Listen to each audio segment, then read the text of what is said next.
मैं जब छोटी थी, हर चीज में एक ही ख्वाहिश होती थी। माँ खुश हो जाए, टीचर तारीफ कर दे, दोस्त नाराज ना हो। और ये आदत बड़ी होती गई। हर फैसला लेने से पहले मैं सोचती थी, लोग क्या कहेंगे? उन्हें बुरा तो नहीं लगेगा? मैंने कई बार हाँ कहा, जब मन चीख चीख कर ना कह रहा था। मैंने कई बार जिम्मेदारी ली, जब मुझे खुद को समय देना था। मैंने खुद को थकाया, बस इसलिए कि लोग मुझे अच्छा कहें। लेकिन फिर एक दिन मैंने खुद से पूछा, प्रिया, क्या तुझे अप्रूवल की आदत लग गई है? सच कहूं, हाँ, लग गई थी। मैंने उसी दिन एक लकीर खींची। अब मैं खुद को प्रायोरिटी दूंगी। अब ना कहना बुरा नहीं लगेगा, बल्कि जरूरी लगेगा। अब हर बार खुद को एक्सप्लेन करना जरूरी नहीं होगा, बल्कि खुद को समझना जरूरी होगा।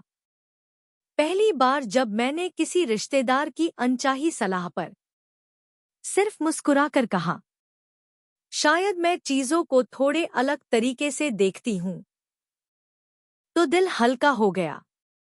अब जब दोस्त जबरदस्ती पार्टी में बुलाते, तो मैं बहाने नहीं बनाती। बस कहती, आज मेरा खुद के साथ वक्त बिताने का मन है। और हैरानी की बात ये थी, दुनिया नहीं टूटी, लोग नाराज नहीं हुए, बल्कि मुझे और ज्यादा समझने लगे। अब मैं अप्रूवल नहीं ढूंढती, अब मैं अलाइनमेंट ढूंढती हूं। अब जो मेरा नहीं है, वो चाहे हाँ बोले या तालियां बजाए, मुझे फर्क नहीं पड़ता। और जो मेरा है, वो मेरी खामोशी में भी मेरे साथ होता है। अब प्रिया वो नहीं है जो सबको खुश रखती थी। अब मैं वो हूं जो खुद को सुनती है और उसी के हिसाब से फैसले लेती है। अब तक की जिंदगी में मैं खुद पर काम कर रही थी। सोच बदली, डर को हराया, आवाज उठाई और अपने लिए जीना सीखा। लेकिन एक कोना अब भी खाली था, दिल का कोना। कई बार सोचती, क्या मेरी जिंदगी में भी कोई ऐसा होगा जो मुझे वैसा ही समझे जैसे मैं खुद को अब समझने लगी हूं? पर फिर दिमाग कहता, अभी करियर पे फोकस करो, प्यार में टाइम वेस्ट मत करो। कभी डर लगता, क्या फिर से दिल टूटेगा? लेकिन फिर एक दिन मेडिटेशन करते वक्त एक सवाल मन में उठा, अगर तुम अपने सपनों की जिंदगी मैनिफेस्ट कर सकती हो, तो क्या उस प्यार को भी नहीं बुला सकती जिसकी तुम्हें जरूरत है? उसी शाम मैंने एक डायरी में लिखा, मुझे एक ऐसा पार्टनर चाहिए जो मुझे समझे, सपोर्ट करे और जिसके साथ मैं खुद जैसी रह सकूं, जिससे बात करूं तो वक्त थम जाए, जिसके साथ मैं सिर्फ प्यार नहीं, एक टीम बन सकूं। उसके बाद मैंने अपने एनर्जी फील्ड को बदलना शुरू किया। अब मैं सिर्फ अकेली नहीं थी, मैं रेडी थी उस कनेक्शन के लिए जो सिर्फ मूवी में नहीं, सच में होता है। मैंने रोमांटिक सॉन्ग सुनते हुए उदास होना बंद किया। अब मैं उन्हें मुस्कुराते हुए सुनती थी, जैसे वो मेरे आने वाले मोमेंट्स की झलक हो। मैंने कपल्स को देखकर कंपैरिजन छोड़ दिया। अब मैं सोचती, जैसा मुझे चाहिए वैसा ही आएगा जब मैं खुद वैसी बनूंगी। फिर एक दिन एक दोस्त की पार्टी में मैंने उससे मुलाकात की। कोई ड्रामेटिक सीन नहीं था, ना बटरफ्लाइज, ना वायोलिन्स। बस एक शांति थी जो दिल को कह रही थी, बस अब और ढूंढने की जरूरत नहीं है। अब मेरे अंदर डर नहीं, दिशा थी। अब कंफ्यूजन नहीं, एक साफ तस्वीर थी। कि मुझे आगे क्या बनाना है। एक रविवार की सुबह मैं अपने फेवरेट कैफे में बैठी थी। पास में मेरी डायरी और पेन। मैंने खुद से एक सिंपल सवाल पूछा, प्रिया, तेरी ड्रीम लाइफ कैसी दिखती है? पहले जवाब वेग होते थे। सफल होना, खुश रहना, फ्रीडम चाहिए। लेकिन अब मैं रेडी थी। डिटेल में सोचने के लिए, बोल्डली इमेजिन करने के लिए। मैंने पन्ना खोला और बिना रुके लिखना शुरू किया। मैं एक ऐसा क्रिएटिव ब्रांड चलाती हूँ जिससे लोग इंस्पायर्ड हों, वेलनेस, ग्रोथ और पर्पस पे। मेरी एक कोजी होम ऑफिस है जहां प्लान्स, पॉजिटिव वाइब्स और मेरा पीस है।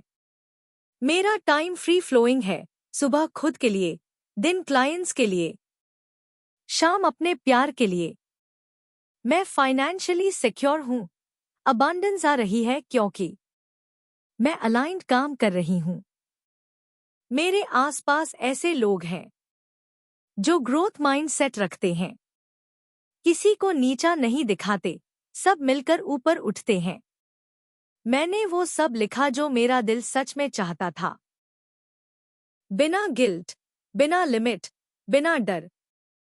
और जैसे जैसे मैं लिख रही थी, वैसे वैसे मेरी रूह हल्की होती जा रही थी, जैसे ब्रह्मांड मेरे हर शब्द को सुन रहा हो। तभी मुझे वो लाइन याद आई, क्लैरिटी इज पावर। अब प्रिया कंफ्यूज्ड लड़की नहीं थी। अब मैं वो लड़की थी जिसने अपनी लाइफ को डिजाइन करना सीख लिया था। अब हर दिन के डिसीजंस आसान लगते थे, क्योंकि मुझे पता था मुझे कहाँ पहुंचना है। अब मैं किसी के रास्ते पर नहीं। अब जब मैं पीछे मुड़कर देखती हूँ तो वो लड़की याद आती है जो सीपी की एक किताबों की दुकान में बस देखने गई थी। प्रिया, जो कंफ्यूज थी, स्कैर्ड थी, जो सिर्फ सोचती थी कुछ बड़ा करना है, पर समझ नहीं आता था कैसे। लेकिन उस एक किताब ने मेरे अंदर वो चिंगारी जलाई जिसने मेरी पूरी सोच बदल दी। अब मैं जानती हूँ, मैनिफेस्टेशन कोई शॉर्टकट नहीं होता। ये सिर्फ अफर्मेशंस, कैंडल्स और क्रिस्टल्स का खेल नहीं है। ये एक जर्नी है जहां क्लैरिटी चाहिए, जहां डर को पहचान कर उसे तोड़ना होता है, जहां एनर्जी मैच करनी होती है उस चीज से जो तुम चाहते हो, और जहां एक्शन के बिना कुछ नहीं होता। अब मैं जानती हूं, मुझे अपनी ड्रीम लाइफ मिल सकती है क्योंकि मैंने खुद को उसमें बिलीव करना सिखा लिया है। अब मैं अंदर से खाली नहीं, अलाइन्ड हूं। अब मुझे बाहर से वैलिडेशन नहीं चाहिए, क्योंकि मैंने अंदर की आवाज सुननी शुरू कर दी है। फाइनल समरी, प्रिया की मैनिफेस्टेशन यात्रा। एक, क्लैरिटी लाओ, पहले खुद से पूछो कि सच में क्या चाहिए। 2, डर से लड़ो नहीं, उसे समझो, डर को दुश्मन नहीं, दोस्त बनाओ। 3, एनर्जी को अलाइन करो, वो सोचो, महसूस करो जो पाना चाहते हो। 4, एक्शन लो, बिना कदम बढ़ाए, सपना सपना ही रहता है। 5, छोटी आदतें अपनाओ, हर दिन थोड़ा थोड़ा बदलो। 6, अपनी आवाज उठाओ, अपने आइडियाज को बोल्डली बोलो। 7, लोगों को खुश करने की आदत छोड़ो, पहले खुद से लॉयल बनो। 8, प्यार को अट्रैक्ट करो, जब खुद से प्यार करोगे तब असली रिश्ता मिलेगा।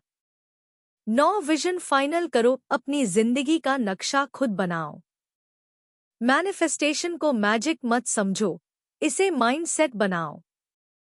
अब प्रिया सिर्फ जिंदा नहीं है, वो अपनी जिंदगी को कॉन्शियसली क्रिएट कर रही है। और सबसे सुंदर बात, अगर प्रिया कर सकती है